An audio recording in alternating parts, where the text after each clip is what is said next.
हा भाऊ बोला. आम्ही आधीपासून सांगत आहोत की आमची काँग्रेसच्या आधीही काँग्रेसच्या पूर्वी आमची चंद्रपूरच्या जनतेसोबतच आघाडी आणि चंद्रपूरच्या जनतेसोबत युती आहे. स्वच्छ व पारदर्शक कारभार महानगरपालिकेत यावा या हेतूने भाजपचे भ्रष्ट सत्ताधारी पुन्हा सत्तेत बसू नये या उद्देशाने आम्ही काँग्रेससोबत निवडणूक पूर्व आघाडी केली होती. त्यामुळे काँग्रेसने या गोष्टीची काळजी घ्यावी असं मत आम्ही त्यांच्याकडे नोंदवलं आहे की कोणत्याही पद्धतीनं भ्रष्ट किंवा डागाळलेले पदाधिकारी सत्तेच्या केंद्रस्थानी निवडला जाणार नाही याची काळजी काँग्रेसने घ्यावी. आम्ही उपमहापौर पदाचा अर्ज दाखल केलेला आहे. कुठेतरी आम्हाला भीती आहे की काँग्रेसने जे उमेदवार दिले ते देताना आमच्यासोबत चर्चा केली नाही. आम्ही आमचं मत तेव्हाच नोंदवलं असतं, चर्चा केली नाही, अचानक घेऊन दिले.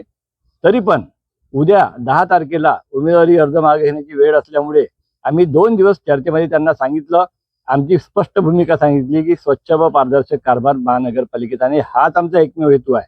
आमचा महापौर बसवणे, उपमहापौर बसवणे, स्टँडिंगचा अध्यक्ष बसवणे हे सगळे आमचे हेतू नाही आहे. या हेतूला कोणी हरताळ फासत असेल आणि चुकीचे उमेदवार जर देण्याचा प्रयत्न करत असेल तर आम्हाला वेगळा विचार करावा लागेल आणि त्यामुळे तसं काँग्रेसनं करू नये अशी भूमिका आम्ही त्यांच्याकडे मांडली, चर्चा केली. त्यांनी पण आमचं ऐकून घेतलं. तत्वतः त्यांनी ते मान्य केलं खाजगीमध्ये. त्यावर ते आता काय भूमिका निर्णय घेतात याच्याकडे आमचं लक्ष आहे. उद्या 10 वाजता कोणते उमेदवार आमच्या समोर येणार, चंद्रपूर शहराचं भवितव्याच्या बाबतीत त्यांची काय भूमिका असू शकते याचा विचार करून निवडणुकीत काय करायचं हे जनविकास सेना किंवा महानगर आघाडी उद्या ठरवणार आहे.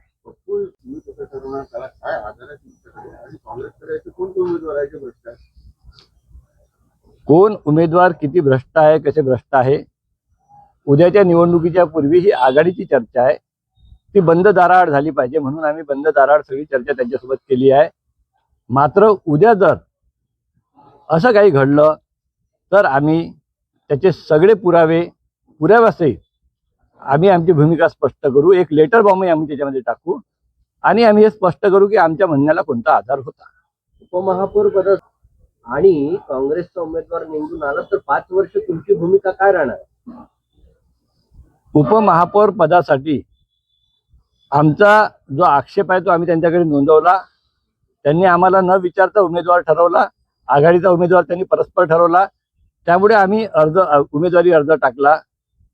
5 वर्ष आम्ही चंद्रपूर शहरामध्ये जे काम केलं त्याच्यानुसार जी लोकभावना आहे, चंद्रपूरच्या समस्या निकाली काढण्याच्या संदर्भात, महानगरपालिका चालवण्याच्या संदर्भात लोकांची काय भावना आहे त्यांनी तपासावं. आमची उमेदवारी त्यांना योग्य वाटत नसेल तर आम्हाला त्यांचा विचार करावा लागेल.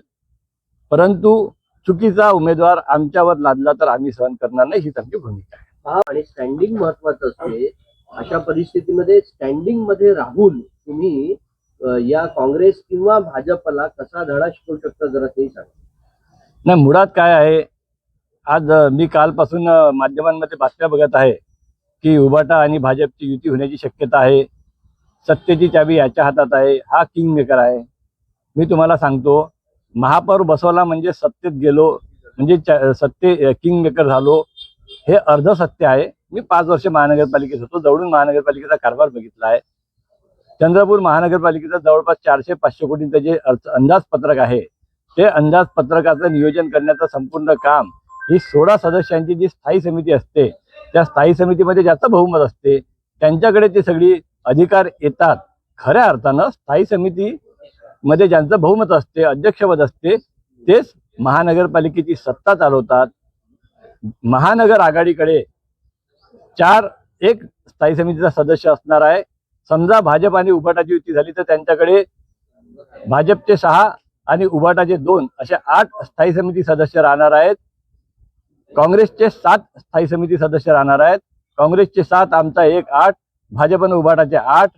आम्ही जर प्रत्येक वेळी मतदानातून माघार घेतली तर काँग्रेसची सत्ता असली तरी दरवर्षी भाजपचा स्थायी समिती अध्यक्ष बनेल. भाजप आणि उभाटाची सत्ता असली आणि आम्ही जर समजा निवडणुकीमध्ये भाग घेतला तर दरवर्षी ईश्वर चिठ्ठीनं स्थायी समितीचा अध्यक्ष निवडला जाईल. महापौर कोणाचाही बसला तरी स्थायी समितीचा अध्यक्ष हा महानगर आघाडी आणि ईश्वर चिठ्ठीवर अवलंबून आहे. या सत्तेची चावी महानगर आघाडीच्या ईश्वर चिठ्ठीच्या हातात आहे. कोणीही गैरसमज मनात ठेवू नये. चंद्रपूरमध्ये संभ्रम पसू नये, राज्यातील संभ्रम पसू नये असं आमचं आवाहन आहे.